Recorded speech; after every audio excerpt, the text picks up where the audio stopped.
नाम था अनामिका शर्मा और इल्जाम था अपनी ही 13 साल की सगी बेटी का गैंगरेप करवाना। 3 जून 2025 को एक व्यक्ति अपनी 13 साल की बेटी को लेकर हरिद्वार के रानीपुर थाने में जाता है और वहां जाकर एक रिपोर्ट दर्ज कराता है। जैसे ही वहां पर रिपोर्ट दर्ज की जाती है तो पुलिस वालों में हड़कंप मच जाता है, क्योंकि वो जो रिपोर्ट दर्ज हुई थी, वो जो एफआईआर थी, वो किसी साधारण इंसान के खिलाफ नहीं थी। नाम था अनामिका शर्मा और वो हरिद्वार से ही बीजेपी महिला मोर्चा की डिस्ट्रिक्ट प्रेसिडेंट जो थी। 3 जून को रिपोर्ट दर्ज की जाती है और 4 जून को अनामिका शर्मा को अरेस्ट कर लिया जाता है।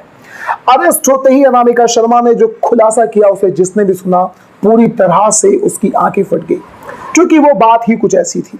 उसने एक मां को पूरी तरह से शर्मसार करके रख दिया। आखिर एक मां अपनी ही सगी बेटी का गैंग रेप कैसे करवा सकती है। अनामिका शर्मा की शादी इस व्यक्ति से 15 साल पहले हुई थी। शादी के कुछ दिनों तक इनकी लाइफ में सब कुछ बहुत अच्छा चल रहा था, लेकिन शादी के कुछ ही दिन बाद इन दोनों में मनमुटाव होना शुरू हो जाता है और मनमुटाव के बाद ये दोनों एक डिस्कशन पे आते हैं और डिसाइड कर लेते हैं कि अब हम दोनों को एक दूसरे से अलग होना चाहिए। ये दोनों एक दूसरे से अलग हो जाते हैं। 13 साल की बेटी को वो व्यक्ति अनामिका शर्मा को ही दे देता है।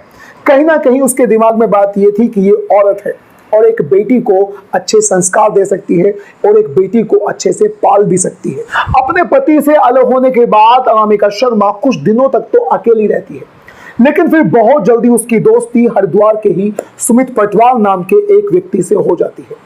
उसके साथ दोस्ती के बाद दोनों में प्यार होता है और प्यार होने के बाद अनामिका शर्मा अब पूरी तरह से सुमित पटवाल के साथ ही रहना शुरू कर देती है। अब वो सुमित पटवाल के फ्लैट पर तो कभी कभी उसके होटल पर रहा करती थी। बहुत ही जल्दी वो अपनी 13 साल की बेटी को लेकर उसके फ्लैट पर ही शिफ्ट हो जाती है। अपने पति से अलग होने के दौरान उन दोनों में एक फैसला हुआ था और वो फैसला था कि टाइम टाइम पर उसकी बेटी अपने पिता से मिल पाए। पिछले कुछ दिनों से जब भी वो पिता अपनी 13 साल की बेटी से मिल रहा था तो उसे अपनी बेटी के व्यवहार में, उसके बातचीत करने के अंदाज में एक डर नजर आ रहा था।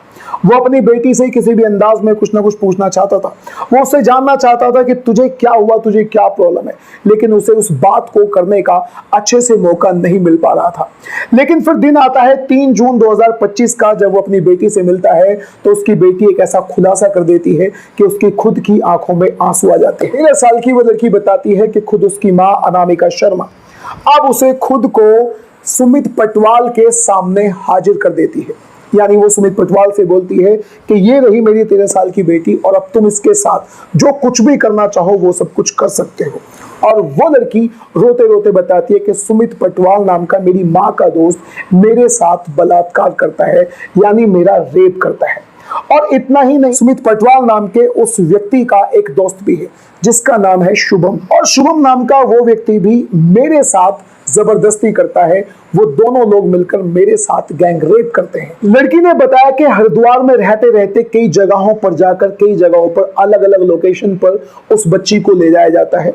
उसे बार बार शराब पीने के लिए मजबूर किया जाता है और खुद उसकी माँ उन दोनों लोगों से, यानी शुभम से और सुमित से, उसका गैंग रेप करने के लिए बोलती है। इतना ही नहीं, हरिद्वार के साथ साथ वो उस लड़की को आगरा लेकर जाते हैं, वृंदावन लेकर जाते हैं।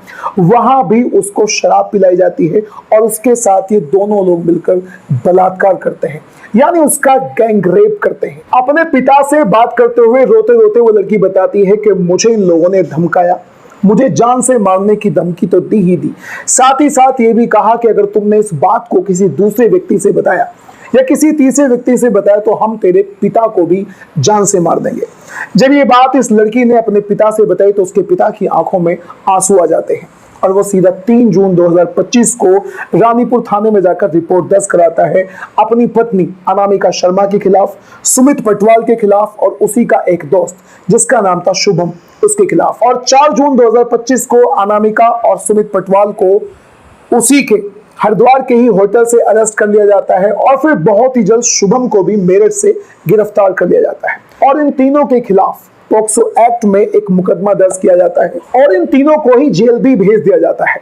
बीजेपी ने अनामिका शर्मा को अपनी पार्टी से निकालकर बाहर का रास्ता दिखा दिया है। लेकिन दोस्तों, सवाल यह उठता है कि आखिर एक मां अपनी 13 साल की बेटी या फिर किसी भी उम्र की बेटी को आखिर किसी के सामने ऐसे कैसे किसी के हवाले कर सकती है, कैसे किसी दूसरे व्यक्ति से उसका गैंगरेप करवा सकती है। अनामिका शर्मा जैसी मां के बारे में आप लोग क्या कहना चाहते हैं, अपनी राय कमेंट बॉक्स में जरूर बताइएगा।